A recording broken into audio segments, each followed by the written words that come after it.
ಮಂಗಲಂ ಅರ್ಯಂತ ಮಂಗಲಂ ಸಿದ್ಧ ಪ್ರಭು ಮಂಗಲಂ ಸಾಧು ಜೀವನ ಮಂಗಲಂ ದಿನಧರ್ಮ ಮಂಗಲಂ ಸಾಧು ಜೀವನ ಮಂಗಲಂ ದಿನಧರ್ಮ ಮಂಗಲಂ ಅರಿಹಂತ ಉತ್ತಮ ಸಿದ್ಧ ಪ್ರಭು ಉತ್ತಮ ಅರ್ಯಂತ ಉತ್ತಮ ಸಿದ್ಧ ಪ್ರಭು ಉತ್ತಮ ಸಾಧು ಜೀವನ ಉತ್ತಮ ದಿನಧರ್ಮ ಉತ್ತಮ ಸಾಧು ಜೀವನ ಉತ್ತಮ ದಿನಧರ್ಮ ಉತ್ತಮ ಅರಿಹಂತ ಶರಣಂ ಸಿದ್ಧ ಪ್ರಭು ಶರಣಂ ಅರ್ಯಂತ ಶರಣಂ ಸಿದ್ಧ ಪ್ರಭು ಶರಣಂ ಸಾಧು ಜೀವನ ಶರಣಂ ದಿನಧರ್ಮ ಶರಣಂ ಸಾಧು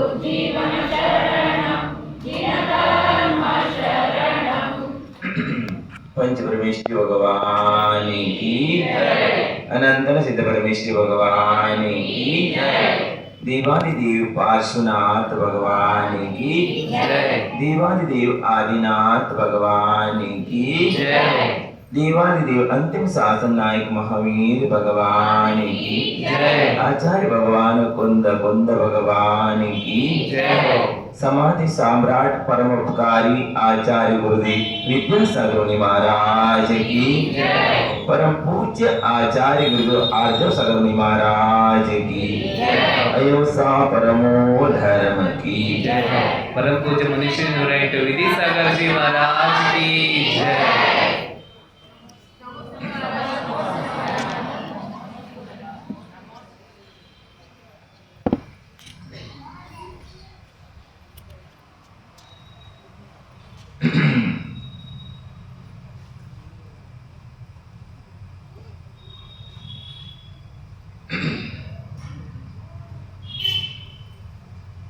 ಸಂಸಾರದಲ್ಲಿ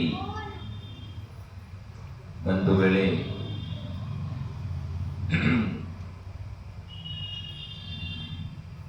ಪರಮ ಉಪಕಾರಿ ಆದಂಥವರು ಗುರುಗಳೊಬ್ಬರೇ ಇದ್ದಾರೆ. ಬಂಧುಗಳು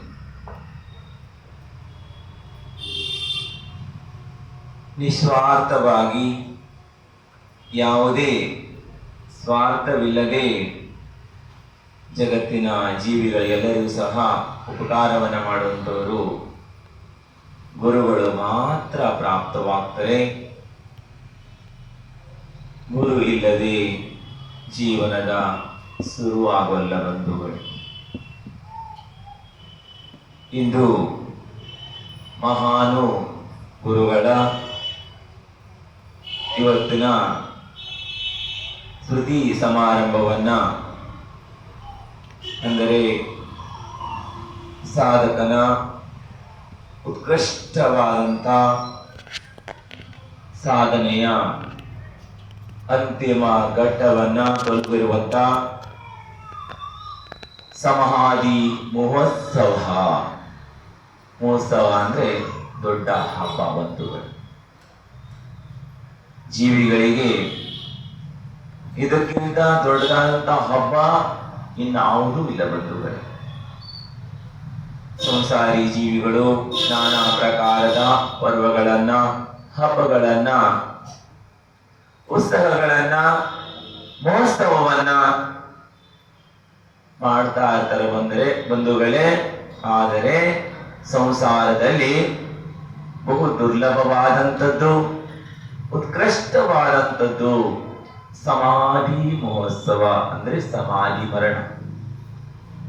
ಇದು ಪ್ರಾಪ್ತವಾಗುವುದು ಬಹು ದುರ್ಲಭದಿಂದ ದುರ್ಲಭವಾದಂಥದ್ದಿದೆ. ಯಾರು ಸಮಾಧಿಯ ಭಾವನೆಯನ್ನು ಮಾಡ್ತಾರೆ, ಮುಂದೆ ಸಮಾಧಿಯನ್ನ ಮಾಡಿಕೊಳ್ಳುವರಿದ್ದಾರೆ ಅಂತ ಭವ್ಯ ಜೀವಿಗಳೇ ಇಂಥ ಒಂದು ಸಮಾಧಿ ಮಹೋತ್ಸವದ ನೆನಪು ಮಾಡತಕ್ಕಂಥ ಕಾರ್ಯಕ್ರಮದಲ್ಲಿ ಒಂದು ತಮ್ಮ ಆತ್ಮದ ವಿಶುದ್ಧಿಯನ್ನ ಮಾಡಿಕೊಳ್ಳಿಕ್ಕೆ ಸಾಧ್ಯ ಬಂಧುಗಳು. ತಾವೆಲ್ಲರೂ ಸಹ 4 ದಿನಗಳ ಕಾಲ ನಿರಂತರವಾಗಿ ಪಂಚಪರಮೇಶ್ವರಿಗಳ ಆರಾಧನೆಯಲ್ಲಿ ಧನ್ಯರಾಗಿದ್ರಿ. ಆತ್ಮದಲ್ಲಿ ವಿಶುದ್ಧಿಯಲ್ಲಿ ತಾವೆಲ್ಲರೂ ಸಹ ತಮ್ಮ ಅಮೂಲ್ಯವಾದಂತಹ ಸಮಯವನ್ನ ಇಲ್ಲಿ ಸದ್ವಿನಿಯೋಗವನ್ನ ಮಾಡ್ತಾ ಇದ್ರಿ ಬಂಧುಗಳೇ. ಇಂದು ಆಚಾರ್ಯ ಪರಮೇಷ್ಠಿಗಳ ವಿಧಾನವನ್ನು ಮಾಡಿದ್ರಿ. ಆಚಾರ್ಯರು ತಾವಂತೂ ಪಂಚಪರಮೇಷ್ಠಿಗಳ ವಿಧಾನವನ್ನು ಮಾಡುವಾಗ ತಮ್ಮೆಲ್ಲರಿಗೂ ಪಂಚಪರಮೇಷ್ಠಿಗಳ ಗುಣಗಳು ಅರ್ಥವಾಗಿರಬೇಕು. ಕನ್ನಡದಲ್ಲಿ ಬಹು ಸುಂದರವಾದಂತ ಶಬ್ದಗಳೊಂದಿಗೆ, ಪದಗಳೊಂದಿಗೆ, ವಾಕ್ಯದೊಂದಿಗೆ ಬಹು ಸುಂದರವಾಗಿ ಎಂತ ಸಾಮಾನ್ಯರಿಗೂ ತಿಳಿಯತಕ್ಕಂತ ಮಧುರವಾದ ಭಾಷೆಯಲ್ಲಿ ಪಂಚ ಪರಮೇಷ್ಠಿಗಳ ಗುಣಗಾನವನ್ನ, ಪಂಚ ಪರಮೇಷ್ಠಿಗಳ ಗುಣಗಳನ್ನ, ಪ್ರತ್ಯೇಕ ಪರಮೇಷ್ಠಿಗಳ ಪ್ರತ್ಯೇಕವಾದ ಗುಣಗಳನ್ನ ತಾವು ಕನ್ನಡದಲ್ಲಿ ಪದ್ಯಗಳನ್ನು ಹೇಳುವುದರೊಂದಿಗೆ ಭಾವಯುಕ್ತದೊಂದಿಗೆ ವಿಧಾನವನ್ನ ಮಾಡಿದ್ರಿ ಬಂಧುಗಳೇ. ನೀವು ಪಂಚ ಪರಮೇಷ್ಠಿಗಳ ಗುಣಗಳನ್ನ ತಿಳಿದುಕೊಂಡು ಪಂಚ ಪರಮೇಷ್ಠಿಗಳ ಗುಣಗಳಲ್ಲಿ ಶ್ರದ್ಧೆಯನ್ನ ಮಾಡಿದ್ರೆ ಪ್ರಪಂಚವೇ ಪಾರಾಗಿ ಹೋಗ್ತದೆ. ಪ್ರಪಂಚದ ಎಲ್ಲಾ ದುಃಖಗಳು ಪಾರಾಗಿ ಹೋಗ್ತದೆ. ಹೆಚ್ಚಿನವರಿಗೆ ಅರ್ಥವಾಗಿರಬೇಕು. ಆದರೆ ಯಾರಿಗೆ ತಿಳಿದು ಬಂದಿಲ್ಲ ಅದನ್ನ ಮತ್ತೆ ಮತ್ತೆ ಓದ್ರಿ. ಎಲ್ಲರೂ ಸಹ ಪುಸ್ತಕಗಳನ್ನ ಕೇವಲ ಮನೆಗೆ ತೆಗೆದುಕೊಂಡು ಇರುವುದಷ್ಟೇ ಅಲ್ಲ, ಪುಸ್ತಕದ ಜಿನವಾಣಿಯ ಸದುಪಯೋಗ ಮಾಡಿಕೊಂಡಾಗ ಮಾತ್ರ ಅದನ್ನು ಕೊಂಡೊಯ್ದಕ್ಕೆ ಸಾರ್ಥಕತೆ ಆಗ್ತದೆ. ಆದರೆ ಕೇವಲ ಕೊಂಡೊಯ್ದು ಮನೆಯಲ್ಲಿ ಇಡುವುದರಿಂದ ಅದರ ಉಪಯೋಗವಾಗದಿದ್ರೆ ಇದರಿಂದ ಬೇರೆಯವರಿಗೆ ಅಂತರಾಯ ಕರ್ಮವನ್ನ, ಬೇರೆ ಯಾರಾದರೂ ಅದನ್ನ ಪ್ರಾಪ್ತ ಮಾಡಿಕೊಂಡು ಜ್ಞಾನ ಪ್ರಾಪ್ತ ಮಾಡಿಕೊಳ್ತಿದ್ರು. ಆದರೆ ನೀವು ಪುಸ್ತಕದ ಮೋಹ, ಆದರೆ ಜಿನವಾಣಿಯ ದಾಹವಲ್ಲ. ಏನಲ್ಲ, ಪುಸ್ತಕದ ಮೋಹ ಅಷ್ಟೇ, ಪುಸ್ತಕದ ಮೇಲಿನ ಆಸಕ್ತಿ. ಇದು ನಿಜವಾದ ಧರ್ಮಾತ್ಮರ ಆಸಕ್ತಿಯಲ್ಲ, ಜಿನವಾಣಿಯ ದಾಹವಾಗಬೇಕು. ಜಿನವಾಣಿ ಎಷ್ಟು ಪಾನ ಮಾಡಿದರೂ ಜಿನವಾಣಿಯ ದಾಹ ಇರುವಂತವರಿಗೆ ತೃಪ್ತಿಯಾಗಲ್ಲ. ತೃಪ್ತಿ ಅಂತ ಆಗ್ತದೆ ಎಂದು ಅವರಿಗೆ ಮೋಕ್ಷವಾಗ್ತದೆ ಬಂಧುಗಳು. ಅಲ್ಲಿಯ ತನಕ ನಿರಂತರವಾಗಿ ಅವರು ಜ್ಞಾನಾರ್ಜನೆಯಲ್ಲಿ ಜ್ಞಾನವನ್ನ ಪ್ರಾಪ್ತ ಮಾಡಿಕೊಂಡು ಬೇರೆಯವರಿಗೆ ಹುಲ್ಲು ಮಾಡಲಿಕ್ಕಲ್ಲ, ಜ್ಞಾನವನ್ನ ಪ್ರಾಪ್ತ ಮಾಡಿಕೊಂಡು ನಾವು ಆತ್ಮ ಕಲ್ಯಾಣಕ್ಕಾಗಿ ಯಾರು ಅದನ್ನ ಸದುಪಯೋಗ ಮಾಡಿಕೊಳ್ತಾರೆ ಅವರ ಜ್ಞಾನವೇ ಸಾರ್ಥಕವಾದಂಥದ್ದಿದೆ. ಬಹಳಷ್ಟು ಜನ ಜ್ಞಾನವನ್ನ ಪ್ರಾಪ್ತ ಮಾಡಿಕೊಳ್ತಾರೆ, ಆದರೆ ತಾನು ಜ್ಞಾನವಾನರೆಂದು ತಿಳಿಸುವುದಕ್ಕಾಗಿ ದೊಡ್ಡ ದೊಡ್ಡ ಭಾಷಣಾದಿಗಳನ್ನ ವ್ಯಾಖ್ಯಾನವನ್ನು ಮಾಡುವುದಕ್ಕೆ ಮಾತ್ರ ಸೀಮಿತವಾಗಿರುತ್ತದೆ. ಆದರೆ ಅದು ಜೀವನದಲ್ಲಿ ಅಳವಡಿಸಿಕೊಳ್ಳಲ್ಲ. ತಾವೆಲ್ಲರೂ ಪಂಚ ಪರಮೇಷ್ಠಿಗಳ ಪುಸ್ತಕಗಳನ್ನ ಓದ್ರಿ, ಮನೆಯಲ್ಲಿ ತಿರುಗಾ ಓದ್ರಿ. ಕಮ್ಮಿ ಪ್ರತಿ ದಿನವಾದ್ರೂ ಸಹ ಅದರಲ್ಲಿರ್ತಕ್ಕಂಥ ಒಂದು ಪೇಜ್ ಓದ್ರಿ. ಎಷ್ಟು ಹೇಳ್ರಿ? ಒಂದು ಪೇಜ್ ಅದನ್ನೇ ತಿರುಗಾ ಓದ್ರಿ. 2 ಸಲ 3 ಸಲ ಬಾರ ಪಡು ಅಂದ್ರೆ ಮತ್ತೆ ಅದನ್ನ ಓದ್ರಿಂದ ನಿಮಗೆ ಜಿನವಾಣಿಯಲ್ಲಿರ್ತಕ್ಕಂಥ ಜಿನೇಂದ್ರ ಭಗವಂತರ ತತ್ವಗಳು, ಪಂಚ ಪರಮೇಶ್ವರಿಗಳ ಗುಣಗಳು ನಿಮಗೆ ಅರ್ಥವಾಗ್ತದೆ ಬಂಧುಗಳೇ. ಸಹಜವಾಗಿ ಬಹಳ ಸುಂದರವಾಗಿ ತಮ್ಮೆಲ್ಲರ ಪರಮ ಸೌಭಾಗ್ಯ ಕರ್ನಾಟಕದವರೇ ಆದಂತ ನೇಮಸಾಗರ ಮಹಾರಾಜರು ಅದನ್ನು ಕನ್ನಡ ಭಾಷೆಯಲ್ಲಿ ತಮ್ಮೆಲ್ಲರಿಗೂ ಸಹ ಭವ್ಯ ಜೀವಿಗಳಿಗಾಗಿ ಲಿಪಿಬದ್ಧವನ್ನ ಮಾಡಿದರು. ಈ ಪಂಚ ಪರಮೇಶ್ವರಿಗಳ ವಿಧಾನ ಪುಸ್ತಕವನ್ನ, ಗುಣಸ್ತವನ ಪುಸ್ತಕಗಳನ್ನ ಗುಣಗಳ ಸ್ತುತಿ ಅಂದ್ರೆ ಪಂಚಪರಮೇಶ್ವರಿಗಳ ಗುಣಗಳ ಸ್ತುತಿ ಮಾಡತಕ್ಕಂಥ ಪುಸ್ತಕವನ್ನ ಓದಿ ಬಹಳಷ್ಟು ಭವ್ಯ ಜೀವಿಗಳಿಗೆ ಸಂಸಾರದಿಂದ ವೈರಾಗ್ಯವಾಗಿ ಮುನಿಗಳಾಗಿದ್ದಾರೆ, ಆತ್ಮ ಕಲ್ಯಾಣದ ಮಾರ್ಗದಲ್ಲಿದ್ದಾರೆ. ಚಿಕ್ಕದಿರಬಹುದು ಶಾಸ್ತ್ರ, ಆದ್ರೆ ಅದರಲ್ಲಿ ಬಹಳವಾದಂತ ಸಾರ ಇದೆ ಅಂತ ಒಂದು ಆಚಾರ್ಯ ಪರಮೇಷ್ಠಿಗಳ ಇವತ್ತು ಗುಣಗಳನ್ನೆಲ್ಲ ಓದಿದ್ರಿ. ಆಚಾರ್ಯ ಪರಮೇಷ್ಠಿಗಳ 36 ಮೂಲ ಗುಣಗಳು ಆಚಾರ್ಯರೊಂದು ಯಾರಿಗೆ ಹೇಳ್ತಾರೆ ಅಂದ್ರೆ 36 ಮೂಲ ಗುಣಗಳನ್ನ ಇರುವಂತ ಆಚಾರ್ಯರು ಪಂಚ ಪರಮೇಷ್ಠಿಗಳಲ್ಲಿ ಮಧ್ಯದಲ್ಲಿ ಬರ್ತಾರೆ. ಮೊದಲು ಭಗವಾನರು, ಅರಿಹಂತರು, ಸಿದ್ಧರು, ಆಮೇಲೆ ಆಚಾರ್ಯರು ಮಧ್ಯದಲ್ಲಿ, ಆಮೇಲೆ ಉಪಾಧ್ಯಾಯರು, ಸರ್ವ ಸಾಧುಗಳು. ಆಚಾರ್ಯ ಅಂತ ಮಹಾನು ಆಚಾರ್ಯರು ಶಾಸ್ತ್ರದಲ್ಲಿ ಓದ್ತಿದ್ವಿ, ತಿಳಿತಿದ್ವಿ ನಾವು.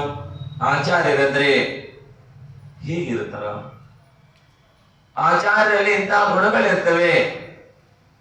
ದರ್ಶನಾಚಾರ್, ಜ್ಞಾನಾಚಾರ್, ತಪಾಚಾರ್, ವೀರ್ಯಾಚಾರ್ ಆದಿ ಗುಣಗಳನ್ನ ಹೊಂದಿರ್ತಾರೆ ಅನ್ನೋದನ್ನ. ಆದ್ರೆ ಸಾಕ್ಷಾತ್ ವರ್ತಮಾನದಲ್ಲಿ ನಮ್ಮ ನಿಮ್ಮೆಲ್ಲರ ಸೌಭಾಗ್ಯ ಬಂಧುಗಳೇ, ನಮ್ಮ ಪುಣ್ಯದ ತೀವ್ರದ ಉದಯದಿಂದ ಅಂತ ಮಹಾನ್ ಆತ್ಮರಾದಂತ ವ್ಯಕ್ತಿತ್ವವಿರತಕ್ಕಂತ ಅಂತ ಗುಣಗಳ ಸಾಗರವಾಗಿರತಕ್ಕಂತ ವರ್ತಮಾನದ ವರ್ಧಮಾನದಂತೆ ಜಗತ್ತಿನ ಜೀವಿಗಳಿಗೆಲ್ಲವೂ ಸಹ ಅಜ್ಞಾನಂಧಕಾರವನ್ನ ನಷ್ಟ ಮಾಡಿದಂತ ಅಂತ ಮಹಾನು ಆಚಾರ್ಯರ ಸ್ಮೃತಿ ಸಮಾರಂಭಕ್ಕೆ ತಾವೆಲ್ಲ ಬಂದಿದ್ರಿ ಅಂದ್ರೆ ತಾವೆಲ್ಲರೂ ಸಹ ಭವ್ಯ ಜೀವಿಗಳಿದ್ದೀರಿ. ಏನಿದ್ದೀರಿ?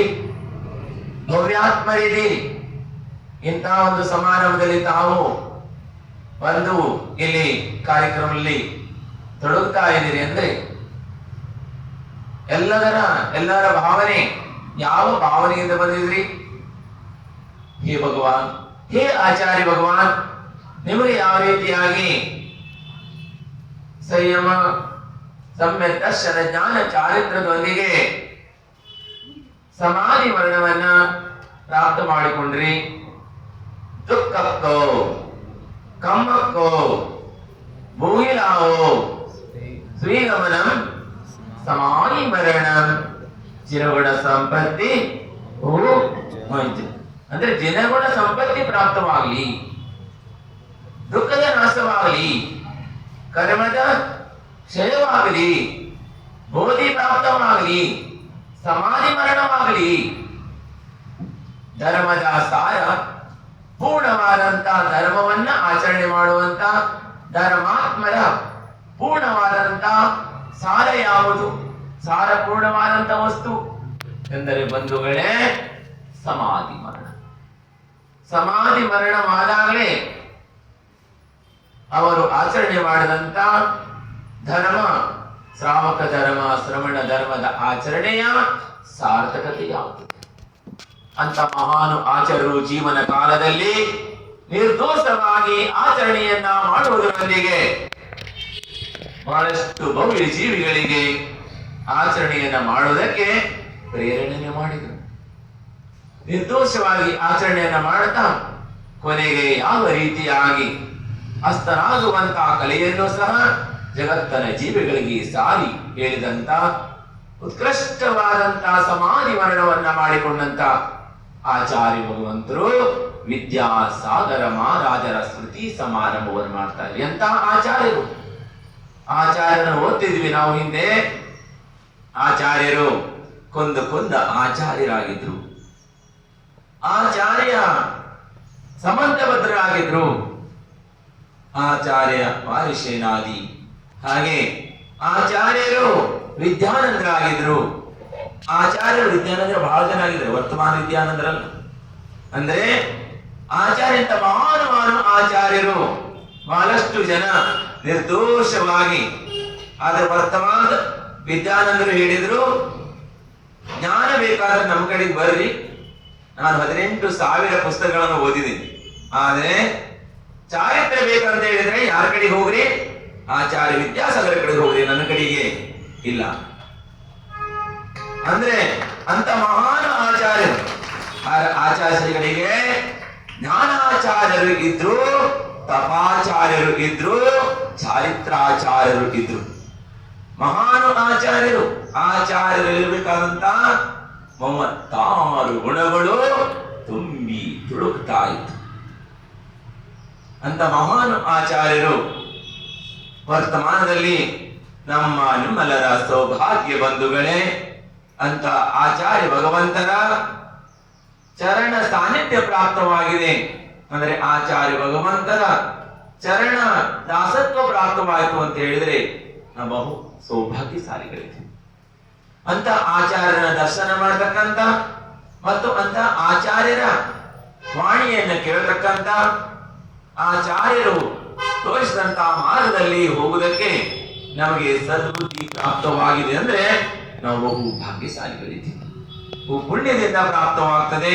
ಆಚಾರ್ಯರು ಹೇಗಿರ್ತಾರೆ ಅಂತ ಹೇಳಿದ್ರೆ, ಅಂದ್ರೆ ಗುರುಗಳು ಹೇಗಂತ, ಗುರುಗೆ ಬಿನಾ ಜೀವನ ಶುರು ಆಗೋಲ್ಲ. ಗುರುಗಳು ಗುರುವೀ ಜನನಿ ಸಮಹೋತೆ, ಗುರುಗಳೇನಾಗ್ತಾರೆ, ಜನನಿಯ ಸಮಾನವಾಗಿರ್ತಾರೆ. ಜನ್ಮದಾತರು, ಧರ್ಮದಲ್ಲಿ ಜನ್ಮವನ್ನ ಕೊಡಿಸುವಂತವ್ರು ಯಾರಿದ್ದಾರೆ? ಗುರುಗಳಿದ್ದಾರೆ. ಹೋತೆ ಗುರುಹಿ ಹೋತೆ ಪಿತಾ ಸಮ, ಗುರುಗಳೇನಾಗಿದ್ದಾರೆ? ಪಿತಾ ಇದ್ದ ಹಾಗೆ, ತಂದೆ ಇದ್ದ ಹಾಗೆ ಇದ್ದಾರೆ. ಶರೀರಕ್ಕಲ್ಲ, ಆತ್ಮನಿಗೆ ತಂದೆ ತಾಯಿ ಯಾರಿದ್ದಾರೆ? ಗುರುಗಳಿದ್ದಾರೆ. ಗುರುಗಳ ಇಲ್ಲದೇ ಜೀವನ ಜನ್ಮವಾಗೋಲ್ಲ ಮತ್ತು ಧರ್ಮದಲ್ಲಿ ಜನ್ಮವಾಗೋಲ್ಲ, ಜೀವನ ಶುರು ಆಗೋಲ್ಲ ಬಂಧುಗಳು. ಅಂತ ಮಹಾನು ಗುರುಗಳು. ಗುರು ಹಿ ಜೀವನ ಸಮಹೋತೆ ಮಹಾದೇವಕ್ಕೆ ಆಪ್ತ ಸಮಾನ್. ಮಹಾದೇವ್ ಭಗವಾನ್ ಅಂದ್ರೆ ಆಪ್ತ ಏನಂದ್ರೆ ಭಗವಂತನ ರೂಪದಲ್ಲಿ ಸಾಕ್ಷಾತ್ ಬಂದಿರುವಂತ ಗುರುಗಳು. ಜಿನೇಂದ್ರ ಭಗವಂತನ ಲಘುನಂದರು ಅಂದ್ರೆ ಭಾವಿ ಜಿನೇಂದ್ರ ಆಗುವಂತ ಲಘುನಂದನ ಅಂತ ಆಪ್ತ ಸಮಾನ. ಅಂದ್ರೆ ಆಪ್ತ ಸಮಾನ ಗುರು ಕಿ ಸಂತತಿ, ಗುರು ಕಿ ಸಂತತಿ ಮಂಗಲಮಯ, ಗುರು ಕಿ ಸಂತತಿ ಓಹೋ ಮಹಾನ್. ಅಂತ ಗುರು ಪರಂಪರಾ ಸಂತತಿ ಮಹಾನುವಾದಂತದಿದೆ.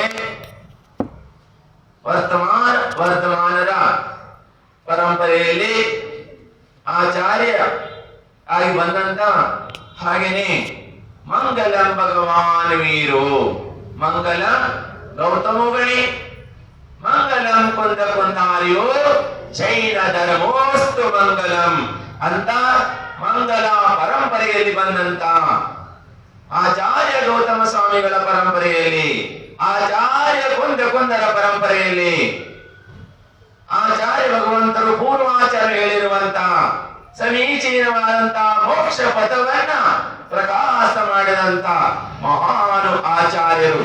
ವರ್ತಮಾನದಲ್ಲಿ ಜೈನ ಧರ್ಮದಲ್ಲಿ ಶಿಥಿಲಾಚಾರ, ಅಂಧವಿಶ್ವಾಸ, ರೂಢಿವಾದ, ಮೂಢನಂಬಿಕೆ, ಸಂಪ್ರದಾಯ ಆದಿಗಳು ತುಂಬಿ ತುಳುಕ್ತಾ ಇತ್ತು.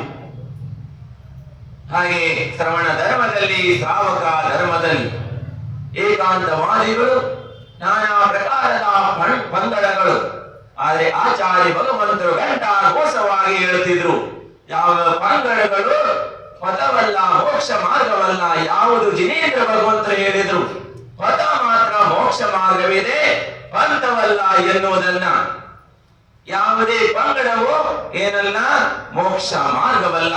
ಪದ ಯಾವುದು ಎನ್ನುವುದನ್ನ ಭವ್ಯಾತ್ಮರಾದಂತವರು ಜ್ಞಾನದ ಕಣ್ಣನ್ನು ತೆರೆದು ತಮ್ಮ ಜೀವನವನ್ನ ಸಾರ್ಥಕ ಮಾಡಿಕೊಳ್ಳಬೇಕೆಂದು ಆಚಾರ್ಯ ಸಮಂತ್ರಭದ್ರಾದಿ ಆಚಾರ್ಯ ಗಂಟಾ ಘೋಷವನ್ನು ಮಾಡ್ತಿದ್ರು.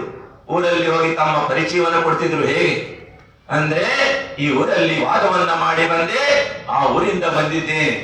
ತಾವೆಲ್ಲರೂ ವಾದವನ್ನ ಮಾಡುವರಿದ್ರೆ, ಜಿನಾಗಮದ ವಾದವನ್ನ ಮಾಡುವುದೇ, ವಾದಿಯಾದವರು ಮುಂದೆ ಬನ್ನಿ ಎನ್ನುವಂತ ತಮ್ಮ ಪರಿಚಯವನ್ನು ಕೊಡ್ತಿದ್ರು. ಎಲ್ಲೂ ತಮ್ಮ ಉಲ್ಲೇಖವನ್ನ ಮಾಡಿಲ್ಲ. ತಾನು ಎಲ್ಲಿಂದ ಬಂದೆ, ತನ್ನ ಜನ್ಮ ಎಲ್ಲಿ ಆಯಿತು, ತನ್ನ ತಂದೆ ತಾಯಿಯರಿಗೆ ಎನ್ನುವುದನ್ನ ಎಲ್ಲೂ ಉಲ್ಲೇಖವನ್ನು ಸಿಗುವುದು. ಅದೇ ರೀತಿಯಾಗಿ ಆಚಾರ್ಯ ಭಗವಂತರು ಸಹ ನಿಷ್ಪಕ್ಷವಾಗಿ ಯಾವುದೇ ಪಕ್ಷವನ್ನ ವಹಿಸದೆ ಮೋಕ್ಷ ಪದದ ಪ್ರದರ್ಶನ ಆಗಿ ಪ್ರಕಾಶವನ್ನ ಮಾಡಿದಂತ ಮಹಾನು ಆಚಾರ್ಯರು. ಅಂತ ಆಚಾರ್ಯರ ಕೇವಲ ದರ್ಶನ ಮಾತ್ರದಿಂದಲೇ ಭವ್ಯ ಜೀವಿಗಳ ಹೃದಯ ಕಮಲವು ಅರಳುತ್ತಾ ಇತ್ತು. ಯಾರಾದರೂ ಒಬ್ಬರು ಒಂದು ಸಲ ಆಚಾರ್ಯಗಳ ದರ್ಶನವನ್ನು ಮಾಡಿದರೆ ಭಾರತೀಯರಷ್ಟೇ ಅಲ್ಲ, ವಿದೇಶಿಯರು ಸಹ ಒಮ್ಮೆ ಆಚಾರ್ಯಗಳನ್ನ ದರ್ಶನವನ್ನು ಮಾಡಿದರೆ ಅವರು ಒಂದೇ ಸಮನೆ ಅತ್ತ ಎತ್ತ ದೃಷ್ಟಿಯನ್ನ ವಿಚಲಿತ ಮಾಡದೆ ಆಚಾರ್ಯಗಳನ್ನ ಒಂದೇ ಸಮನೆ ಅವರು ನೋಡ್ತಾ ಇರ್ತಿದ್ರು, ದೃಷ್ಟಿ ವಿಚಲಿತವಾಗ್ತಾ ಇರಲಿಲ್ಲ. ಅಂತ ಮಹಾನ್ ವ್ಯಕ್ತಿತ್ವ ಇರುವಂತ ಆಚಾರ್ಯರು. ತಮ್ಮೆಲ್ಲರ ಪರಮ ಸೌಭಾಗ್ಯ, ಕರ್ನಾಟಕದ ಧರತಿಯಲ್ಲೇ ಕರ್ನಾಟಕದ ಮಣ್ಣಿನಲ್ಲೇ ಜನ್ಮವನ್ನು ಪಡೆದಂತ ಮಹಾನು ಆಚಾರ್ಯರು. ಶಾಸ್ತ್ರದಲ್ಲಿ ಉಲ್ಲೇಖವಿದೆ ಬಂಧುಗಳೇ, ಮಹಾನು ಆಚಾರ್ಯರು ಜೈನ ಧರ್ಮದ ಧ್ವಜವನ್ನ ಎತ್ತಿ ಹಿಡಿಯತಕ್ಕಂತ ಮಹಾನು ಆಚಾರ್ಯರು ಎಲ್ಲ ಲಿಸ್ಟುಗಳು ದಕ್ಷಿಣ ಭಾಗದಲ್ಲಿ ಜನ್ಮವಾಗಿದೆ. ದಕ್ಷಿಣದಲ್ಲಿ ಮಹಾನು ಆಚಾರ್ಯರು ಜನ್ಮವಾಗಿದ್ದಾರೆ. ದಕ್ಷಿಣ ಮಣ್ಣಿನಲ್ಲಿ ಜನ್ಮ ಪಡೆದಂತ ಭವ್ಯಾತ್ಮರಲ್ಲಿಯೇ ಮೋಕ್ಷ ಪಥವನ್ನ ಪ್ರಕಾಶ ಮಾಡತಕ್ಕಂತ ಶಕ್ತಿ ಇದೆ ಎನ್ನುವುದನ್ನ ಶಾಸ್ತ್ರದಲ್ಲಿ ಉಲ್ಲೇಖವಿದೆ. ಆದರೆ ಪಂಚಮ ಕಾಲ ಅಂತ್ಯದಲ್ಲಿ ಒಂದು ವೇಳೆ ಧರ್ಮ ಉಳಿದರೆ ದಕ್ಷಿಣ ಅಂತ ಹೇಳ್ತಾರೆ. ಆದರೆ ದಕ್ಷಿಣವೆಂದರೆ ದಕ್ಷಿಣದಲ್ಲಿ ಜನ್ಮವಾದರೆ ವರ್ತಮಾನದಲ್ಲಿ ಬಂಧುಗಳೇ ಅದರ ಫಲವನ್ನಲ್ಲ ಉತ್ತರದವರು ಊಟವನ್ನ ಮಾಡಿದರು. ದಕ್ಷಿಣದವರಲ್ಲಿ ಭಾಗ್ಯದಲ್ಲಿಲ್ಲ. ದಕ್ಷಿಣದವರೆಲ್ಲರೂ ಸಹ ತಮ್ಮ ಸಂಪ್ರದಾಯ, ಪಂಗಡ, ಪಂಥ, ವಾದ ವಿವಾದ ಹಾಗೆ ಇದರಲ್ಲಿ ಪೂರಾ ಕೇವಲ 55 ವರ್ಷಗಳ ಆಚಾರ್ಯ ಭಗವಂತರ ಜೀವನ ಕಾಲವನ್ನ ವ್ಯರ್ಥವಾಗಿ ಕಳೆದರು. ಆದರೆ ಆಚಾರ್ಯ ಶ್ರೀಗಳನ್ನ ಕರ್ನಾಟಕಕ್ಕೆ ಕರೆದುಕೊಂಡು ಬರುವಂತ ಭಾವನೆಯನ್ನ ಮಾಡಲಿಲ್ಲ ಮತ್ತು ಕರೆತರುವಂತ ಪುಣ್ಯವು ಇವರಿಗೆ ಸಂಚಯವಾಗಲಿಲ್ಲ ಬಂಧುಗಳು. ಆದರೂ ಸಹ ಪರಮ ಸೌಭಾಗ್ಯಶಾಲಿಗಳಿದ್ದಾರೆ. ಇನ್ನು ಕೆಲವರು ಹೋಗಿ ದರ್ಶನವನ್ನ ಮಾಡಿದ್ರು, ಆಹಾರ ದಾನವನ್ನ ಮಾಡಿದ್ರು, ತಮಗೆ ತಾವೇ ಧನ್ಯರು, ತಮ್ಮ ಜೀವನವೇ ಸಾರ್ಥಕರಾಯಿತು. ಆಚಾರ್ಯ ಶ್ರೀಗಳ ದರ್ಶನ ಮಾತ್ರದಿಂದಲೇ ಕೇವಲ ಭಾರತೀಯರಷ್ಟೇ ಅಲ್ಲ, ಜೈನರಷ್ಟೇ ಅಲ್ಲ, ಅಜೈನರು ಸಹ ದರ್ಶನ ಮಾತ್ರದಿಂದಲೇ ಪ್ರಭಾವಿತರಾಗ್ತಿದ್ರು. ಅಂತ ವ್ಯಕ್ತಿತ್ವ ಅಂದರೆ ಅವರಿರ್ತಕ್ಕಂಥ ತ್ಯಾಗ, ತಪಸ್ಯ, ಸಂಯಮ ತುಂಬಿ ತುಳುಕ್ತಾ ಇರ್ತಿತ್ತು ಬಂಧುಗಳಿಗೆ. ಅಂತ ವ್ಯಕ್ತಿತ್ವ ಇರುವಂತ ಆಚಾರ್ಯ ಭಗವಂತರ ತಾವೆಲ್ಲರೂ ಸಹ ಇವತ್ತು ಸುವರ್ಣ ಮಹೋತ್ಸವವನ್ನ ಮಾಡ್ತಾ ಇದ್ದೀರಿ ಅಂದ್ರೆ, ಆದ್ರೆ ನಾವು ವಿಚಾರ ಮಾಡಿದೀವಿ ಸುವರ್ಣ ಮಹೋತ್ಸವದಲ್ಲಿ ಜನ ಬಹಳ ಆಗ್ಬೋದು, ಇಲ್ಲೇನು ಹಿಡಿಲಿಕ್ಕೆ ಜಾಗ ಇಲ್ಲ ಅಂತ. ಯಾಕಂದ್ರೆ ದಾವಣಗೆರೆ ಅಂತ ಹೇಳಿದ್ರೆ ಇದು ದೊಡ್ಡ ಜಿಲ್ಲೆ. ಇಲ್ಲಂತೂ ಶ್ರಾವಕರು ಒಂದು 250ರಿಂದ 300 ಜೈನರ ಮನೆಗಳಿದಾವಂತ. ಇನ್ನು ಅಕ್ಕಪಕ್ಕದಲ್ಲೆಲ್ಲ ಜೈನರಿದ್ದಾರೆ ಬಹಳ ಜನ. ಆದ್ರೆ ಜನ ಸಾಕಾಗ್ಲಿಕ್ಕಿಲ್ಲ ಅಂತ ವಿಚಾರ ಮಾಡಿದ್ವಿ.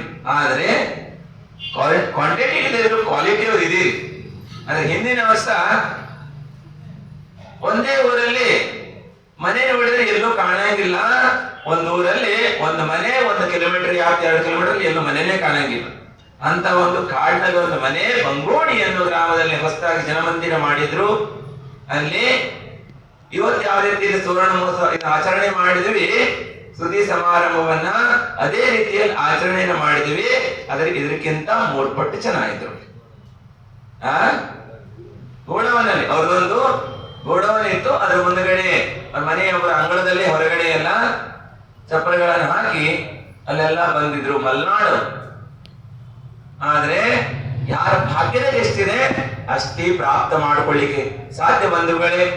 ಆದರೆ ಯಾವ ವಸ್ತುವಿನ ಮೌಲ್ಯವನ್ನ ನೀವು ಅರ್ಥ ಮಾಡಿಕೊಳ್ಳೋಲ್ಲ, ಆ ವಸ್ತುವಿನ ತಿಳಿದುಕೊಳ್ಳೋಲ್ಲ, ಆ ವಸ್ತುವು ನಿಮ್ಮ ಕಣ್ಣ ಮುಂದೆ ಬಂದರೂ ಸಹ, ನಿಮ್ಮ ಕಣ್ಣೆದುರೇ ಇದ್ರೂ ಸಹ, ನಿಮ್ಮ ಜೀವನದಲ್ಲಿ ಪೂರ ಕಳೆದೋದ್ರೂ ಸಹ ನಿಮಗೆ ಅದರ ಪರಿಚಯವನ್ನ ಮಾಡಿಕೊಳ್ಳುವುದಕ್ಕೆ ಆಗೋಲ್ಲ ಬಂಧುಗಳು.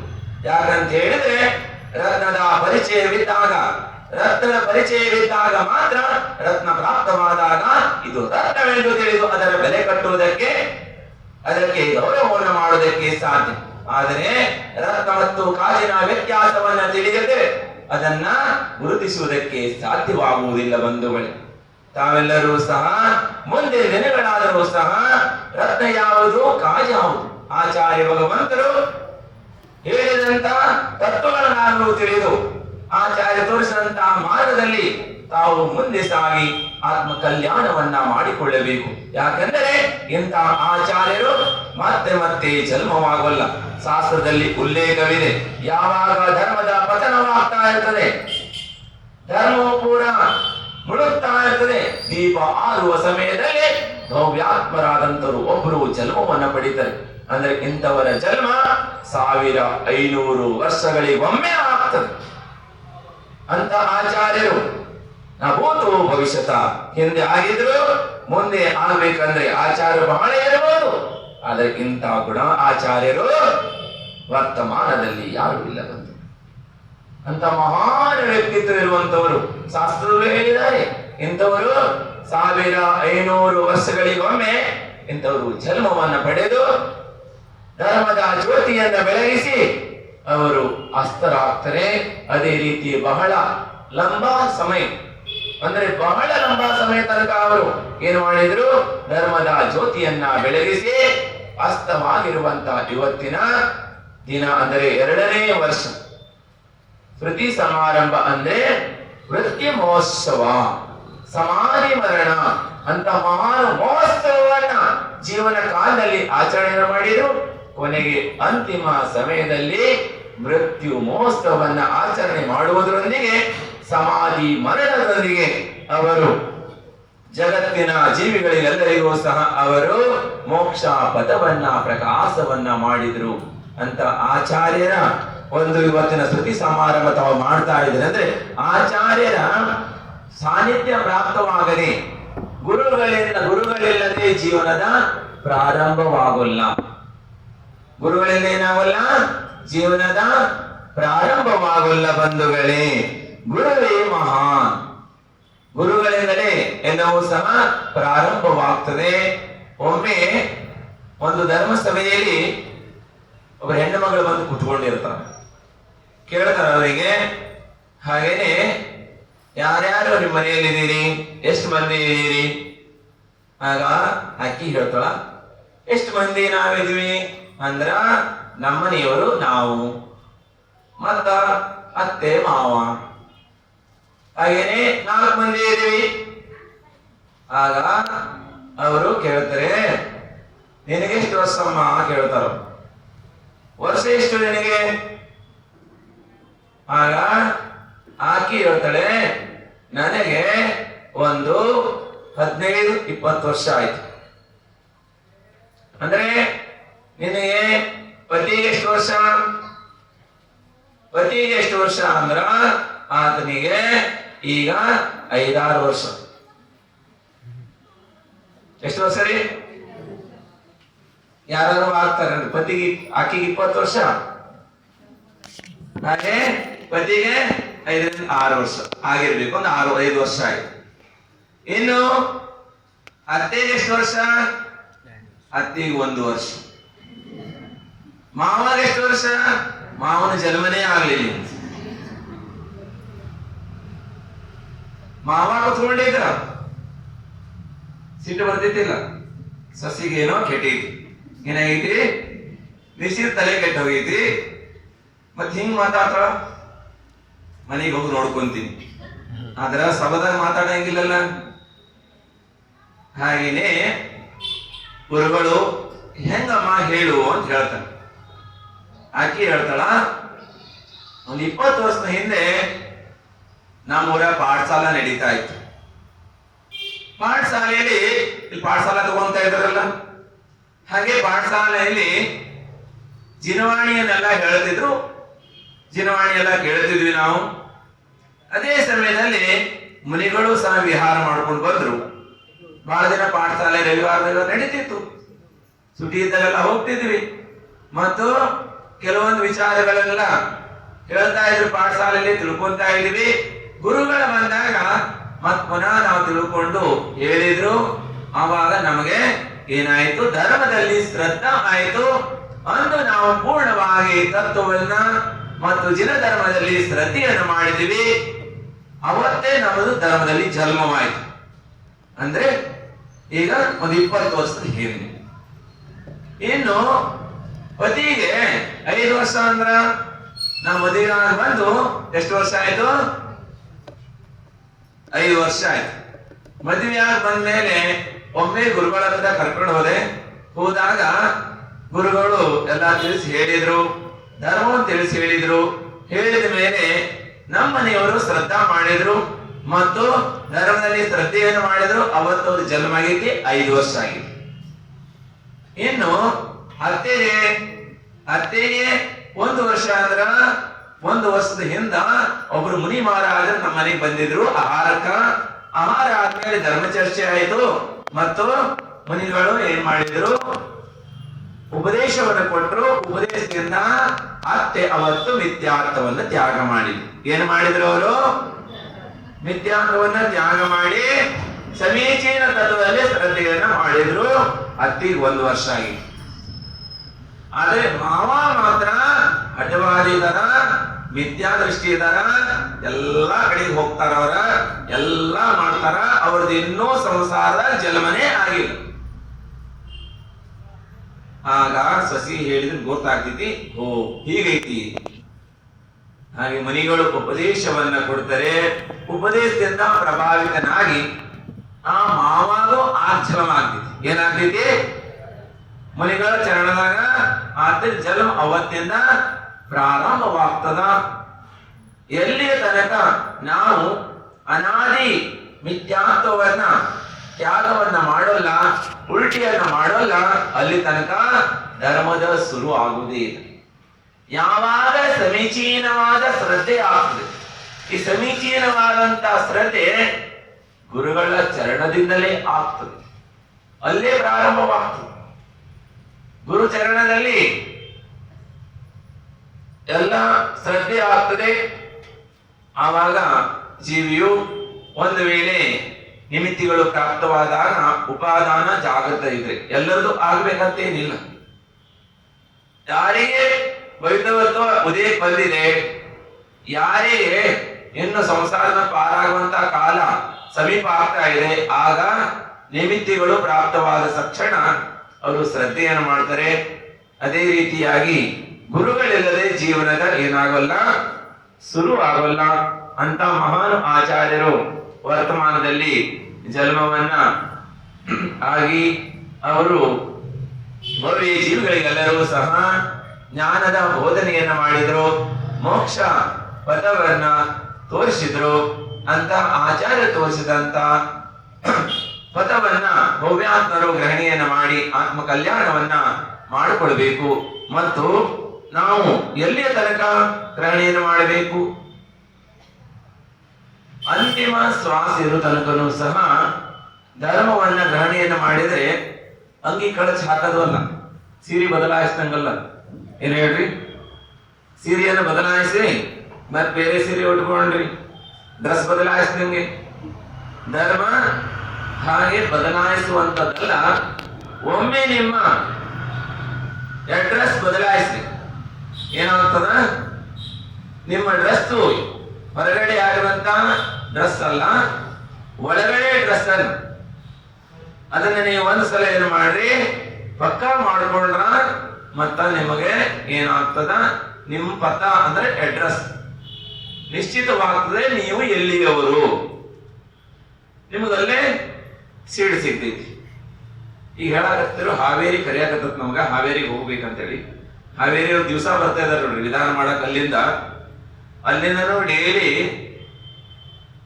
ಅಲ್ಲಿಂದ ಬಂದು ವಿಧಾನ ಮಾಡ್ತಾ ಇದಾರೆ. ನೀವು ಇಲ್ಲಿಂದ ಇದ್ಕೊಂಡ್ ಮಾಡ್ತಾ ಇದ್ರಿ ಬಿಡ್ರಿ. ಆದ್ರೆ ಅಲ್ಲಿಂದ ಬಂದು ಮಾಡ್ತಾ ಇದಾರ ಅಂದ್ರ ಜಾಸ್ತಿ ಪಡ್ಬೇಕಲ್ಲ ಅವ್ರು. ನೀವು ಇಲ್ಲಿಂದ ಮಾಡ್ತಾ ಇದ್ರಿ.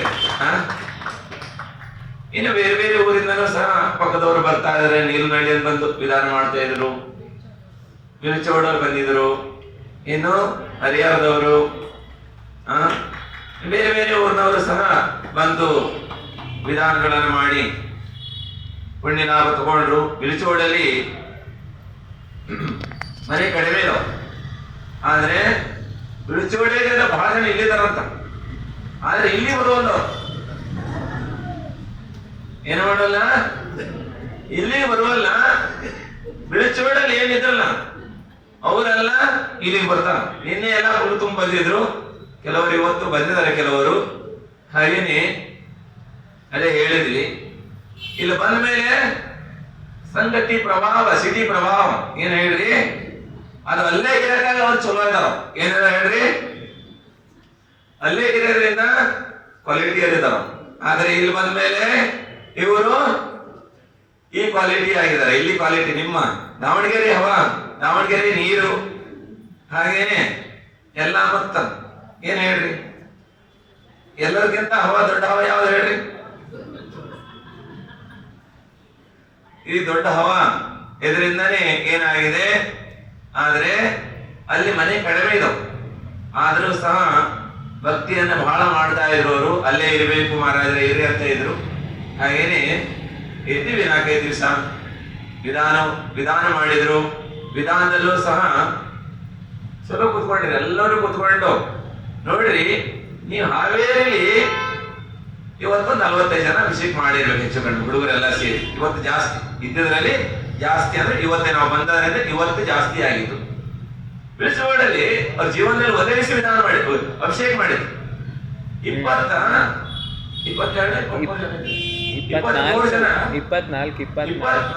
ಜನ ಪುರುಷರು ಅಭಿಷೇಕ ಮಾಡಿದ್ರು ಅಲ್ಲಿ. ಅವರೆಲ್ಲ ಮಡಿ ಉಟ್ಕೊಂಡು ಮನೆ ಹೆಸರಲ್ಲಿ ಗೆದ್ದವು. ಆದ್ರ ದಾವಣಗೆರೆಗಿಂತ ಪರ್ಸೆಂಟ್ ಜಾಸ್ತಿ ಹೋದಲ್ಲ ಅವತ್ತು. ಆದ್ರೆ ಇಲ್ಲಿ 300 ಮನೆ ಇದಾವ. 300 ಮನೆಗೆ 30 ಮನೆ 30 ಜನ ಬಂದ್ರೆ ದೊಡ್ಡ ವಿಶೇಷ ಅಲ್ಲ. 7 ಮನೆ ಇದ್ದು 24 ಜನ ಬಂದಾರಂದ್ರ ಹಾಗೇನೆ ನೋಡ್ರಿ, ಸಂಗತಿಯ ಪ್ರಭಾವದಿಂದ ಆಗ್ತದೆ ಈ ರೀತಿಯಾಗಿ. ಆದ್ರೆ ಯಾವಾಗ ಸತ್ಸಂಗ ಪ್ರಾಪ್ತವಾಗ್ತದೆ ಆವಾಗೂ ಸಹ ಸದ್ಬುದ್ಧಿ ಸದ್ವಿಚಾರಗಳು ಜೀವನದಲ್ಲಿ ಉತ್ಪನ್ನವಾಗ್ತದೆ. ತಾವೆಲ್ಲರೂ ಸಹ ಇಂದು ವಿಧಾನವನ್ನ ಮಾಡಿದ್ರಿ ಸಮಯ.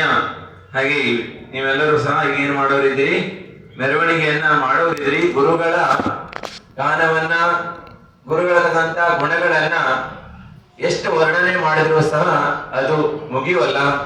ಅಂತ ಒಂದು ಗುರುಗಳಲ್ಲಿ ಮಹಾನ್ ಗುಣವಾದ ಅಂತ ಗುಣವಾನ್ ಆಚಾರ್ಯರ ಇವತ್ತು ತಾವು ಶ್ರುತಿ ಸಮಾರಂಭವನ್ನ ಮಾಡ್ತಾ ಇದ್ರಿ. ಅಂದ್ರೆ ಯಾಕೆ ಮಾಡ್ತಾ ಇದ್ದೀವಿ, ನಮಗೂ ಸಹ ಅದೇ ರೀತಿಯಾಗಿ ಜಿನೇಂದ್ರ ಭಗವಂತರು ಹೇಳಿದಂತ ಧರ್ಮವನ್ನ ನಿರ್ದೋಷವಾಗಿ ಪಾಲನೆಯನ್ನ ಮಾಡ್ತಾ ಅಂತಿಮ ಸಮಯಕ್ಕೂ ಸಹ ಸಂಯಮವನ್ನ ಪಾಲನೆಯನ್ನ ಮಾಡ್ತಾ ಸಮ್ಯಕ್ ದರ್ಶನ, ಸಮ್ಯಕ್ ಜ್ಞಾನ, ಸಮ್ಯಕ್ ಚಾರಿತ್ರದೊಂದಿಗೆ ಪಾಲನೆ ಮಾಡ್ತಾ ಅಂತಿಮ ಸಮಾಧಿ ಮರಣ ಪ್ರಾಪ್ತವಾಗಲಿ. ದುಃಖಕ್ಕೋ ಕಮ್ಮಕ್ಕೋ ಹೋಯಿಲಾವು ಸಮಾಧಿ ಜಿನಗುಣ ಜಿನೇ ಭಗವಂತರ ಗುಣಗಳ ಸಂಪತ್ತು ಪ್ರಾಪ್ತವಾಗಲಿ. ಅಂದ್ರೆ ಒಂದೇ ತದ್ಗುಣ ಲಬ್ಧಿ ಅನ್ನುವಂತ ಭಾವದೊಂದಿಗೆ ಹಾಗೇನೆ ಆಚಾರ್ಯ ಭಗವಂತರನ್ನ ಸ್ತುತಿಯನ್ನ ಮಾಡ್ತಾ ಆಚಾರ್ಯ ಭಗವಂತರನ್ನ ನೆನಪು ಮಾಡ್ಕೊಳ್ಳುವಂತ ತಾವೆಲ್ಲರೂ ಸಹ ಕಾರ್ಯಕ್ರಮವನ್ನ ಇವತ್ತು ಮಾಡಿದ್ರಿ. ಮತ್ತು ಈಗಾಗಲೇ ಧರ್ಮ ಪ್ರಭಾವನೆಯನ್ನ ಮಾಡ್ಲಿಕ್ಕಾಗಿ ಏನು ಪಾಲಕಿ ಮತ್ತು ಫೋಟೋಗಳನ್ನ ಬೀದಿಗಳಲ್ಲಿ ಹೋಗಿ ಅಂದ್ರೆ ದಿನಧರ್ಮ ಪ್ರಭಾವನೆ ಮಾಡ್ತಕ್ಕಂತ ಮಾಡುವಂತ ಸಂಕಲ್ಪವನ್ನ ಮಾಡಿದ್ರಿ. ಹಾಗಾಗಿ ಮಾಡ್ರಿ. ಆಮೇಲೆ ಬಂದ ಮೇಲೆ ಮತ್ತೆ ನೋಡೋಣ. ಮತ್ತೆ ಸಂಜೆ ನೀವು ಬಂದ್ರ ಏನ್ ಮಾಡ್ರಿ ಹೇಳ್ರಿ, ನೀವು ಬಂದ್ರ ನಾವಿದ್ರ ಹಾಗೇನಿಲ್ಲ ನೋಡ್ರಿ. ಯಾವಾಗ ಹೋಗ್ಬೇಕು ಅನಿಸಿತಿ ಹೋದ್ರು ಹೋಗ್ಬೋದು. ಹೀಗೆ ಲಕ್ಷ್ಮೇಶ್ವರದಾಗ ವಿಧಾನ ನಡೆದಿತ್ತು, ಶಾಂತಿ ವಿಧಾನ ಫುಲ್ ನಡೆದಿತ್ತು. ಫುಲ್ ಎಲ್ಲಾ ಕುತ್ಕೊಂಡಿದ್ರು ಜನ. ಹಾಗೇನೇ ವಿಧಾನ ಶುರು ಆಯ್ತು. ವಿಧಾನ ಮಾಡ್ತಾ ಇದ್ದಾಗ ಎಂದು 6 ಜನ ಕುತ್ಕೊಂಡು ವಿಧಾನ ಮಾಡೇ ಇಲ್ಲ. ಎಲ್ಲಾ ಕುತ್ಕೊಂಡು ಫುಲ್ ಎಲ್ಲ ಕುತ್ಕೊಂಡು ವಿಧಾನ ಮಾಡ್ತಾ ಇದ್ರು. 150 ಜನ ಮೇಲೆ ಇದ್ರಲ್ಲ. ಪೂಜೆ ಮಾಡ್ತಿದ್ದಾಗ ನೀವ್ಯಾರು ಮಾಡ್ಬೇಕಂದ್ರೆ ಭಾವ ಆಯ್ತು. ಹೊಟ್ಟೆ ಬಿಟ್ಟಿವಿ ಸೀದ. ಏನ್ ಹೇಳಿ ಭಾವ ಆದ ಏನ್ ಹೇಳಕಲ್ಲ. ಭಾವ ಆದ್ರು ನೀವ್ ಆ ಕಡೆ ಹೋದ ಈ ಕಡೆ ಭಾವ ಆದ್ರ ಏನ್ ಹೇಳ್ರಿ, ಹೇಳಕ್ಕೇನ್ ಬರಂಗಿಲ್ಲ. ಯಾವಾಗ ಭಾವ ಆಗ್ತದ? ಒಂದ್ ಕಡೆ ವೇದಿ ಪ್ರತಿಷ್ಠಾ ಮಾಡ್ತಾ ಇದ್ರು. ವೇದಿ ಪ್ರತಿಷ್ಠಾ ಮಧ್ಯಾಹ್ನ ಕಾರ್ಯಕ್ರಮ ಇತ್ತು. ವಿಹಾರ ಮಾಡೋದು ಭಾವ ಆಯ್ತು. ಹೊಂಟೆ ಬಿಟ್ಟಿ ಏನ್ ಮಾಡಕ್ ಬರಂಗಿಲ್ಲ. ಭಾವ ಆದ್ಮೇಲೆ ನೋಡ್ರಿ ಮನೆಗಳ ಒಂದು ಕ್ಷಣ ಇರಂಗಿಲ್ಲ. ಮತ್ತ ಭಾವ ಆಗ ತನಕ ನೀವು ಹೋಗ್ರಿ ಅಂದ್ರೆ ಹೋಗಂಗಿಲ್ಲ. ಏನ್ ಮಾಡ್ರಿ ನೀವು ಹೋಗ್ರಿ ಅಂದ್ರು ಹೋಗಂಗಿಲ್ಲ, ಮತ್ತು ಹುಣ್ಣಿನ ತನಕ ಇರುವುದು. ಹಾಗೆ ನೋಡೋಣ ಎಲ್ಲಿ ತನಕ ಭಾವ ಇರ್ತದೆ, ನಿಮ್ಮ ಭಾವನೆಗಳು ಎಲ್ಲಿ ತನಕ ಇದಾವ ಅಲ್ಲಿ ತನಕ ಲಾಭ ಸಿಗ್ತದೆ. ಅದಕ್ಕಿಂತ ಜಾಸ್ತಿಯನ್ನು ಪ್ರಾಪ್ತವಾಗಲ್ಲ. ತಮ್ಮೆಲ್ಲರಿಗೂ ಸಹ ದಾವಣಗೆರೆಯಲ್ಲಿ ಬಂದರಿಂದ ನೋಡ್ತಾ ಇದ್ದೀವಿ, ಒಂದಿಷ್ಟು ಜನ ಬಹಳ ಭಕ್ತಿ ಭಾವದಿಂದ ಒಂದು ಎಲ್ಲ ಲಾಭವನ್ನ ಪಡ್ಕೊಂತಾ ಇದ್ದೀರಿ. ಇನ್ನು ದಾವಣಗೆರೆಯಲ್ಲಿ ಸಿರಿಚಕ್ರ ವಿಧಾನ ಮಾಡಬೇಕು, ಪೂಜೆಯನ್ನು ಮಾಡಬೇಕು ಅನ್ನುವಂಥ ಭಾವವನ್ನು ಮಾಡಿದ್ರೆ ಇಷ್ಟು ಪುಣ್ಯದಿಂದ ಸಾಕಾಗಂಗಿಲ್ಲ. ಅಂದ್ರ ಪೂರ್ಣ ಸಮಾಜ ಒಗ್ಗಟ್ಟಾಗಬೇಕು, ಮತ್ತಿರತಕ್ಕಂಥ ಎಲ್ಲರೂ ಕೂಡಬೇಕು, ಎಲ್ಲ ಶ್ರಾವಕರಾಗಬೇಕು, ಮನಸ್ಸು ಕೊಡಬೇಕು. ಮತ್ತೆಲ್ಲರಿಗೂ ಸಹ ನಾವೆಲ್ಲರೂ ಜೈನರು, ನಾವೆಲ್ಲರೂ ಜನಧರ್ಮವನ್ನ ಪಾಲನೆ ಮಾಡುವಂತವರು ಅನ್ನುವಂತ ಭಾವನೆಗಳು ಏನಾಗಬೇಕು, ಮೂಡಿ ಬರಬೇಕು ಮತ್ತು ಸಮರ್ಪಣರಾಗಬೇಕು. ಆವಾಗ ಮಾತ್ರ ಏನಾಗ್ತದೆ, ಸಿದ್ಧಚಕ್ರ ವಿಧಾನ ಆಗ್ಬಹುದು. ಮತ್ತು ತಾವೆಲ್ಲರೂ ಸಹ ಜಪವನ್ನ ಏನು ಮಾಡಲಿಕ್ಕೆ ಪ್ರಾರಂಭ ಮಾಡಿದ್ರಿ, ಎಲ್ಲರೂ ಸಹ ಜಪವನ್ನ ತಪ್ಪದೇ ಮಾಡ್ರಿ. ಎಲ್ಲಿ ತನಕ?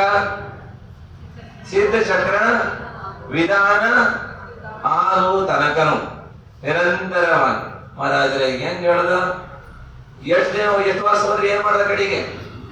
1 ವರ್ಷ ಹೋದ್ರೆ, 2 ವರ್ಷ ಹೋದ್ರೆ, 5 ವರ್ಷ ಹೋದ್ರೆ, 10 ವರ್ಷ ಹೋದ್ರೆ ಏನ್ ಮಾಡದ ಕಡೆಗೆ? ಮತ್ತೆ ನೀವು ನಿಯಮ ಕೊಟ್ಟು ಹೋಗಿರಿ ಕಡೆಗೆ, ಬಿಡಲ್ಲ ಕಡೆಗೆ ನಿಧಾನ ಪೂರ ಬಿಡ್ತೀರಿ, ಮಾಡ್ತಾ ಇರ್ತೀರಿ. ಧರ್ಮದ ಪರೀಕ್ಷೆ ಆಗ್ತಿದ್ರಿ, ಆದ್ರೂ ಆಗ್ಬಹುದು, ಹೇಳಕ್ ಬರಂಗಿಲ್ಲ. 6 ತಿಂಗಳಾಗ ಆದ್ರೂ ಆಗ್ಬಹುದ, 6 ವರ್ಷ ಕಳೆಯುವುದು. ಏನ್ ಹೇಳ್ರಿ, ಹೇಳಕ್ ಏನು ಬರಂಗಿಲ್ಲ. ನೀವ್ ಹಂಗಷ್ಟು ಈಜಿ ಅಂತ ತಿಳ್ಕೊಬೇಡ್ರಿ. ಒಮ್ಮೆ ಪರೀಕ್ಷೆನೂ ಮಾಡಿ ನೋಡ್ತಿದ್ದೀರ, ನೀವೆಷ್ಟು ಶ್ರದ್ಧಾವಂತರಿದ್ದೀರಿ, ಎಷ್ಟು ನಿಷ್ಠಾವಂತರಿದ್ದೀರಿ, ಎಷ್ಟು ನಿಷ್ಠೆಯಿಂದ ಜಪವನ್ನು ಮಾಡ್ತಾ ಇದ್ದೀರಿ, ಪಂಚ ಪರಮೇಶ್ವರಿಗೆ ಎಷ್ಟು ಸಮರ್ಪಣೆ ಇದೆ ನಿಮ್ಮದು ಅನ್ನೋದನ್ನ ಧರ್ಮನು ಪರೀಕ್ಷೆ ಮಾಡಿ ನೋಡ್ತದೆ. ಯಾರು ನೋಡಲ್ಲ ಧರ್ಮರಾಜರ? ನಮಗೆ ಯಾರು ಕಾಣಂಗಿಲ್ಲ, ನಮಗೆ ಯಾರು ಕಾಣ್ತಾನೆ ಇಲ್ಲ. ಆದ್ರೂ ಕಾಣಂಗಿಲ್ಲ, ಆದ್ರೆಲ್ಲ ಏನಾಗ್ತದ, ಪರೀಕ್ಷೆಗಳು ಆಗ್ತಾ ಇರ್ತಾವ. ಶ್ರದ್ಧೆಯಿಂದ ಮಾಡ್ರಿ, ನಿಮಗೆ ಫಲಗಳು ಜಲ್ದಿ ಪ್ರಾಪ್ತವಾಗ್ತದೆ. ಶ್ರದ್ಧೆ ಕಡಿಮೆಯಾದಾಗ ಫಲವೂ ಸಹ ವಿಳಂಬ ಆಗ್ತದೆ. ಹಾಗೆ ಎಲ್ಲರಿಗೂ ಸಹ ಭಾವ ಆಗಲಿ, ಎಲ್ಲರೂ ಸಹ ಧರ್ಮಾತ್ಮರಾಗಲಿ, ಧರ್ಮದಲ್ಲಿ ಶ್ರದ್ಧೆಯನ್ನ ಮಾಡಿ ಧರ್ಮವನ್ನ ಆಚರಣೆಯನ್ನ ಮಾಡ್ತಾ ಆತ್ಮ ಕಲ್ಯಾಣ ಮಾಡಿಕೊಳ್ಳುವುದರಲ್ಲಿ ನಿರಂತರವಾಗಿ ನಿಮ್ಗೆಲ್ಲರೂ ಸಹ ಧರ್ಮ ಬುದ್ಧಿ ಪ್ರಾಪ್ತವಾಗಲಿ ಅಂತ ಹೇಳ್ತಾ ಎಲ್ಲರಿಗೂ ಧರ್ಮ ವೃದ್ಧಿರಸ್ತು. ಆಚಾರ್ಯ ಭಗವಂತನ ವರದ ಹಸ್ತ, ಪೂರ್ವಾಚರಣಾ ವರದ ಹಸ್ತ. ಕೇವಲ ಆಚಾರ್ಯ ವಿದ್ಯಾಸಾಗರದಷ್ಟೇ ಅಲ್ಲ, ಪೂರ್ವಾಚಾರ್ಯರು ಎಷ್ಟು ಜನ ಇಲ್ಲಿ ತನಕ ಆಗಿ ಬಂದಿದ್ದಾರೆ ಅಂತ ಎಲ್ಲ ಆಚಾರ್ಯರು ನಮಗೆ ಚಿರಋಣಿ ಇದ್ದಾರೆ. ಅಂತವರಿಗೆ ಉಪಕಾರಗಳನ್ನ ಎಂದೂ ಸಹ ನಾವು ಮರೀಲಿಕ್ಕಾಗಲ್ಲ. ಅಂತ ಆಚಾರ್ಯ ಉಪಕಾರ ಮಹಾನುವಾದಂಥದ್ದಿದೆ. ಪಂಚ ಪರಮೇಷ್ಠಿಗಳ, ಆಚಾರ್ಯ ಪರಮೇಷ್ಠಿಗಳ ಭಕ್ತನ ತಲೆ ಮೇಲೆ ನಿರಂತರವಾಗಿ ವರದ ಹಸ್ತ ಇರ್ತದೆ. ಬಂಧುಗಳೇ, ಎಲ್ಲಿ ತನಕ ಭಕ್ತರಾಗಿರ್ತೀವಿ ಅಲ್ಲಿ ತನಕ ನಮಗೆ ಪಂಚ ಪರಮೇಷ್ಠಿಗಳ ಪೂರ್ವಾಚಾರ್ಯರ ವರದ ಹಸ್ತ ಬರ್ತಾ ಇರ್ತದೆ, ಊರ್ಜಾ ಬರ್ತಾ ಇರ್ತದೆ. ಯಾವಾಗ ನಾವು ಭಕ್ತ ದೂರ ಆಗ್ತಾನೆ, ಆವಾಗ ಕಲೆಕ್ಷನ್ ಕಟ್ ಆಗ್ತದೆ. ಏನಾಗ್ತದೆ ಹೇಳ್ರಿ? ಕಲೆಕ್ಷನ್ ಕಟ್ ಆಗ್ತದೆ. ನೀವು ಭಕ್ತರಾಗಿರ್ರಿ, ನಿರಂತರವಾಗಿ ಕಲೆಕ್ಷನ್ ಜಾರಿ ಇರ್ತದೆ. ಕರೆಂಟ್ ಬರ್ತಾ ಇರ್ತದೆ, ಏನಾಗ್ತದೆ ಹೇಳ್ರಿ? ಕರೆಂಟ್ ಬರ್ತಾ ಇರ್ತದೆ. ಅದು ಕಲೆಕ್ಷನ್ ಮಾತ್ರ ಕಟ್ ಮಾಡ್ಕೋಬೇಡ್ರಿ. ಎಲ್ಲಿ ಬೇರೆ ಕಡೆ ಕಲೆಕ್ಷನ್ ಕೊಟ್ಕೊಂಡು ಇಲ್ಲಿ ಕಲೆಕ್ಷನ್ ಕಟ್ ಮಾಡ್ರಿ. ಮಹಾರಾಜ್ರೆ, ನಿಮ್ ಜಪದಾಗ ಏನು ಕೆಲಸನೇ ಆಗ್ಲಿಲ್ಲ. ಇದು ಏನ್ ಕೊಟ್ಟಿರಪ್ಪ ನೀವು, ಇನ್ನು ಸರಿನೇ ಇಲ್ಲ ಜಪ, ನೀವು ಕೊಟ್ಟಿದ್ದೇ ಸರಿ ಇಲ್ಲೇನೇನ ಹಿಂಗ್ ತಿಳ್ಕೊಂಡಿರಿ. ಮತ್ತ ಜಪ ನಾವು ಕೊಟ್ಟಿದ್ದೆಲ್ಲ ಇದ ಅನಾದಿ ಕಾಲಕ್ಕೆ ಬಂದದ್ದೈತಿ. ಏನಿದ ಅನಾದಿ ಐತಿ. ಶ್ರದ್ಧಾದಿಂದ ಮಾಡ್ರಿ, ಎಲ್ಲರಿಗೂ ಸಹ ಏನಾಗ್ತದ, ಮಂಗಲವಾಗಲಿ, ಧರ್ಮದ ವೃದ್ಧಿ ಆಗಲಿ ಮತ್ತು ಆತ್ಮ ಕಲ್ಯಾಣವಾಗ್ತಕ್ಕಂಥ ದಾವಣಗೆರೆಯಲ್ಲೂ ಸಹ ಎಲ್ಲ ಶ್ರಾವಕರು ಧರ್ಮ ಪ್ರಭಾವನೆಯನ್ನು ಮಾಡಿ ಧರ್ಮಾತ್ಮರಾಗಲಿ ಮತ್ತು ಮುಂಬರುವಂತಹ ಪೀಳಿಗೆಗೆ ಸಂಸ್ಕಾರ ಕೊಡುವಂಥದ್ದು ಆಗಲಿ. ಇಲ್ಲಿ ಪಾಠಶಾಲೆ ನಡೀವಿ. ಪ್ರತಿ ಶನಿವಾರ ಭಾನುವಾರ ಪಾಠಶಾಲೆಯನ್ನ ತೆಗೆಯುವಂತ ನೀವೆಲ್ಲರೂ ಸಜ್ಜನರಾದಂಥವ್ರು ಕಾರ್ಯವನ್ನು ಮಾಡಬೇಕು. ಒಬ್ಬರೇ ಬರಲಿ, ಇಬ್ಬರೇ ಬರಲಿ, 5 ಜನ ಬಾಲಕ ಬಾಲಿಕರು ಬಂದರೂ ಸಹ ಮಾಡಿದ್ದು ನಿರಾರ್ಥಕ ಅಲ್ಲ, ಸಾರ್ಥಕತೆ ಆಗ್ತದೆ. ಅದಕ್ಕಾಗಿ ಮಾಡ್ರಿ. ಮುಂದೆ ಪಾಠಶಾಲೆಯನ್ನು ತೆರೆಯುವುದರಿಂದಲೇ ಏನಾಗ್ತದೆ, ಧರ್ಮ ಸಂಸ್ಕಾರಗಳು ಮುಂದೆ ಜಾಗೃತ ಆಗ್ತಾ ಹೋಗ್ತದೆ. ಅಹಿಂಸಾ ಪರಮೋ ಧರ್ಮ ಕಿ